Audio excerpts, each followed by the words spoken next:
When we were first married, we had discussed, how many kids do you want? And we both came to the conclusion we really wanted 2. But that was an extremely challenging time. It makes me emotional. Many, many years of just struggling and miscarriages. I think we just came to a point where we said, you know what? Maybe that dream that I had when I was a little girl to adopt, let's think about that. We started looking at different agencies and ended up finding this agency that dealt with Bulgaria. All of this stuff to set up these dossier files and working with different governments and stuff all comes at a cost, right? And so we're like, okay, well, we got to figure this out. We prayed about it and then thought it would be a great avenue for Ashleigh to do some paintings and have an art show and see where that would take it. I have a fine arts degree and I'm an art teacher. I was like, okay, I'll try this. And I just was like praying, God, like if you can let some of this sales could be so great, we could put it towards that first initial cost for the adoption. When the show was done, we counted up all the sales and everything, and it covered the whole entire cost of what we needed to do to set up our file with the adoption agency. Every year there's cost. Every year we have to add to the file, and it's just part of the adoption process. So I was like, let's continue this. I'm gonna keep using this gift. I'm gonna keep painting. We were blessed. People came, family, friends came, and lots of pieces were sold. We took all of that money and we were like, this will be that final amount that we put in the bank, in the savings, and we will wait because there's gonna be a moment when the call will come for the files to match, and we could use that money towards that next step of going actually to Bulgaria to get the kids. And when the third, going on the 4th year came, we were like, why hasn't it happened? I remember he was traveling and I was at the lake and I was in the Word. I was asking God, why are we waiting so long? Why is this not happening for us? All of a sudden, I just saw these 2 children in this vision, and they're playing and they're on their bikes and they're at the lake and they're laughing and they got their helmets on, and then God shows me them all of a sudden in the next stage of life as young teenagers. My heart is like on fire. Like I'm like, oh my gosh, Lord, did you give this to me? In Luke 1:45, it said, blessed is she who believes that the Lord will fulfill his promises to her. And I took that scripture and I thought, you know what? He's promised me something here and I will not waver. The expectation that we're going to get a phone call for the kids starts to dwindle because every year the agency calls and says, do you guys want to renew? Do you want to renew? And we ended up, I think, at the beginning of the 9th year, we were like, I think we're kind of done waiting. Almost another year goes by, and then Pastor Zach one morning was talking about the Build the Future campaign.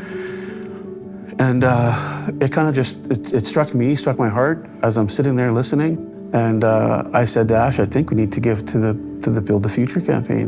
So then we're like, well, how much you want to give? So we're like, okay, so let's come up with a number that's on your heart. We said the number. I started crying right away because I knew that number was the amount. It was everything we had for the adoption. We were waiting for the final call, and we knew maybe it's not for us, but you know what? Maybe it was for God all along. Yeah. And we knew that at least if it wasn't for our own kids, we could give it to Build the Future because it would be for other kids. We gave that pledge. I had total peace about it, but my heart still was hurting.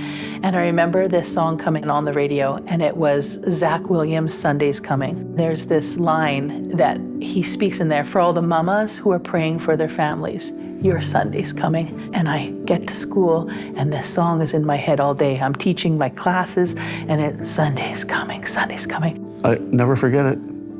Friday, we're sitting at home and, we sit at home and we debrief the week and all of a sudden the phone rings and it's the agency, the adoption agency. And he said, we have 2 kids that have been matched to you. And we both look at each other and we're kind of shocked look, but a little teary. My breath. And then he says, we have a boy and a girl, a brother and a sister. And they said their names are Theodore and Nedelka. And then I don't know why, but the agency says, well, we took the liberty because we know the name Nedelka is very Bulgarian.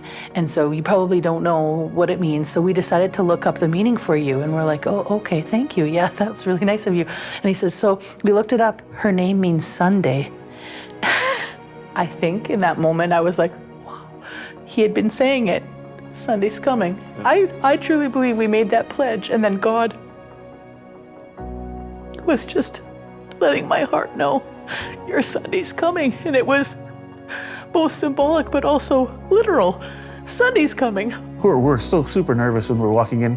We're getting ready. We can hear them playing in the room, and we come around the corner and we're like nervous that, you know, will they like us? Will they match up? Will we get along? And within the first 3 minutes, Nedelka's calling Ash, Mama, Mama, and she wants to show her these photos, and Teddy's calling me Tatko, which is Bulgarian for dad. Our translator said that, you know, sometimes it takes families a while to connect. We knew that this something bigger here. This is God. They were always meant to be ours, so of course they're going to fit with us so perfectly. So getting home was amazing. Just going into our own house. Walking into Canada. Having the kids there, and they were excited to be there, looking at their room and everything. We have them home, you know, paperwork done, and that's all checked off. And then we realized, oh man, hey, we made a commitment to the Build the Future campaign. Right. Where's the money going to come from, right? We had not a clue. We had to use that money to go get them. I don't even know how it all happened, but we ended up doing our taxes, and the return that came back for us covered the entire commitment that we had given and committed to the church, to the campaign, and then some.